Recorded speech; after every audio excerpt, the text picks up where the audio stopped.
کہہ دیجئے اے اللہ مالک الملکی بادشاہت کی مالک، تو تل ملکا تو دیتا ہے بادشاہی، من تشاء جسے چاہتا ہے، وتنزع الملکا اور چھین لیتا ہے بادشاہی، ممن تشاء جس سے چاہتا ہے، وتعز اور تو عزت دیتا ہے، من تشاء جسے چاہتا ہے، وتذل اور تو ذلیل و رسوا کرتا ہے، من تشاء جسے چاہتا ہے، بیادک الخیر تیرے ہی ہاتھ میں ساری بھلائی ہے، انکا بے شک تو علی کل شیء قدیر ہر چیز پر قادر ہے۔ تو یہاں پہ یہ ہے کہ اس کا شان نزول یہ ہے کہ غزوہ خندق، جب غزوہ خندق ہوا تو اس میں خندق کھودنے کا کام آپ صلی اللہ علیہ وسلم نے تمام مجاہدین جتنے بھی اسلام کے لیے نکلے تھے مجاہدین ان کے سپرد کیا تھا، اور آپ صلی اللہ علیہ وسلم نے 40 ہاتھ لمبی خندق ہر 10 آدمیوں کو دی تھی کہ آپ نے یہ 40 ہاتھ لمبی خندق جو ہے کھودنی ہے۔ یہ خندق کی لمبائی گہرائی چوڑائی بہت زیادہ تھی، اور یہ کس لیے کھود رہے تھے؟ تاکہ یہ دشمن جو تھے، دشمن کے آنے سے پہلے یہ سارا کام جو تھا وہ مکمل کرنا تھا، ٹھیک ہے، یہ سارا کام مکمل کرنا تھا۔ اور اس وقت آپ کو پتہ ہے کہ جو غزوہ خندق ہوا اس میں مسلمانوں کے حالات بہت زیادہ سخت تھے، نہ کھانے کے لیے کچھ تھا، اور یہ اتنا مشکل کام تھا کہ یہ جو مدینہ کی زمین آپ کو پتہ کس قدر سخت تھی، اور یہ زمین کھودنی، خندق کھودنی، اور دشمن اب پہنچنے والے تھے، اس سے پہلے ہی اپنا یہ سارا کام جو تھا وہ مکمل کرنا تھا۔ اب آپ صلی اللہ علیہ وسلم نے صحابہ کرام کو یہ کام دیا، اب سارے اپنا اپنا کام کر رہے تھے، اور یہ وہی غزوہ خندق کہ جس میں آپ صلی اللہ علیہ وسلم نے خود بھی کھدائی کی، آپ پڑھ چکے ہیں نا اس کے بارے میں کہ آپ صلی اللہ علیہ وسلم خود بھی اس میں شامل ہوئے، اور یہی وہ غزوہ خندق تھا کہ جس میں آپ صلی اللہ علیہ وسلم نے جب اپنی قمیض ہٹائی تو آپ نے لوگوں کو دکھایا کہ آپ نے 2 پتھر باندھے ہوئے اپنے پیٹ کے اوپر، کہ کھانے کے لیے بھی کچھ نہیں ہوتا تھا، کھانے کے لیے بھی کچھ نہیں، سردی بہت ہے، اور اتنا مشکل کام کر رہے تھے، مطلب کہ پتھر کو توڑے تھے، خندقیں کھودی جا رہی تھی، تو یہ اس طرح کے حالات تھے۔ اور یہاں پہ یہ جو آیت ہے اس کا شان نزول یہ ہے کہ پھر ایک جو پتھر تھا نا وہ ٹوٹ نہیں رہا تھا صحابہ کرام سے، تو آپ صلی اللہ علیہ وسلم کو جب ظاہر ہے یہ نہیں ٹوٹ رہا تھا تو آپ صلی اللہ علیہ وسلم کو بتایا گیا کہ یا رسول یہ پتھر ہم سے نہیں ٹوٹ رہا، تو آپ صلی اللہ علیہ وسلم نے پھر اس کے اوپر 3 ضربیں لگائی تھی اور وہ جو تھا ٹوٹ گیا تھا۔ اور یہ ضربیں لگا کے آپ نے کیا فرمایا کہ جب آپ صلی اللہ علیہ وسلم نے اس کے اوپر پہلی ضرب لگائی تو آپ صلی اللہ علیہ وسلم نے جیسے ہی ضرب لگائی تو وہ ساتھ ہی ٹوٹ گیا، اور اس کے اندر سے آگ کا شعلہ نکلا،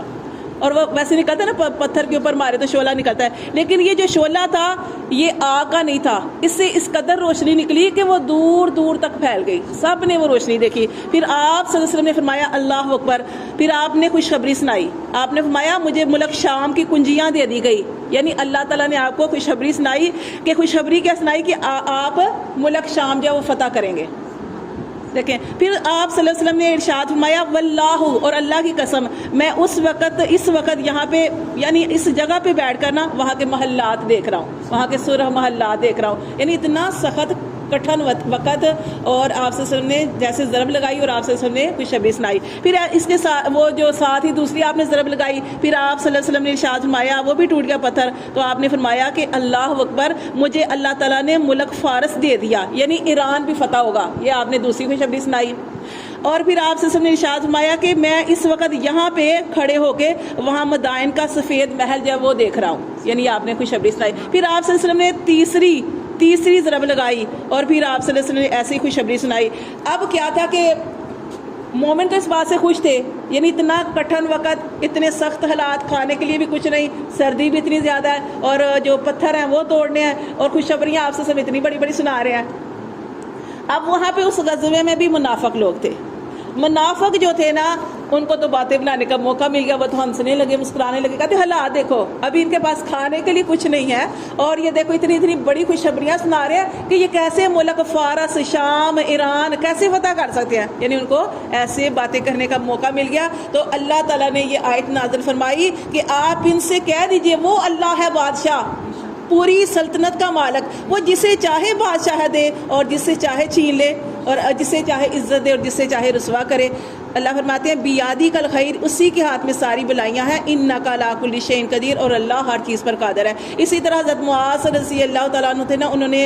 اپنی جو یعنی ان کے اوپر قرضہ تھا اور قرضے کی شکایت کی تھی نبی صلی اللہ علیہ وسلم سے کہ اللہ کے رسول میرے اوپر بڑا قرضہ ہے، تو آپ صلی اللہ علیہ وسلم نے فرمایا تھا کہ یہ آیت پڑھا کرو۔ آپ صلی اللہ علیہ وسلم نے ارشاد فرمایا کہ یہ آیت پڑھا کرو، اگر تمہارے اوپر احد پہاڑ کے برابر بھی قرضہ ہے نا تو اللہ تبارک و تعالیٰ سبب پیدا فرما دے گا اس کو اتارنے کے۔ تو یہ جو آیت ہے نا، یہ والی آیت قل اللہم مالک الملک تؤتی الملک من تشاء وتنزع الملک ممن تشاء وتعز، کیونکہ حالات اللہ ہی پیدا کرتے ہیں نا، ہمارے لیے کوئی کام مشکل ہے، اللہ کے لیے تو آسان ہے۔ اللہ تعالیٰ فرماتے ہیں یہ کتنی پیاری آیت ہے نا، بیادی کل خیر، اللہ ساری بلائیاں ساری خیریں اللہ تیرے ہی ہاتھ میں ہیں، اور بے شک تو اللہ ہر چیز پر قادر ہے۔ یہ کتنی پیاری دعا ہے نا کہ اللہ، اور جیسے دعا ہے نا لا الہ الا اللہ وحدہ لا شریک لہ لہ الملک ولہ الحمد وہو علی کل شیء قدیر، یہ دعا ہے نا، آپ سے سنوایا یہ دعا پڑھا کرو۔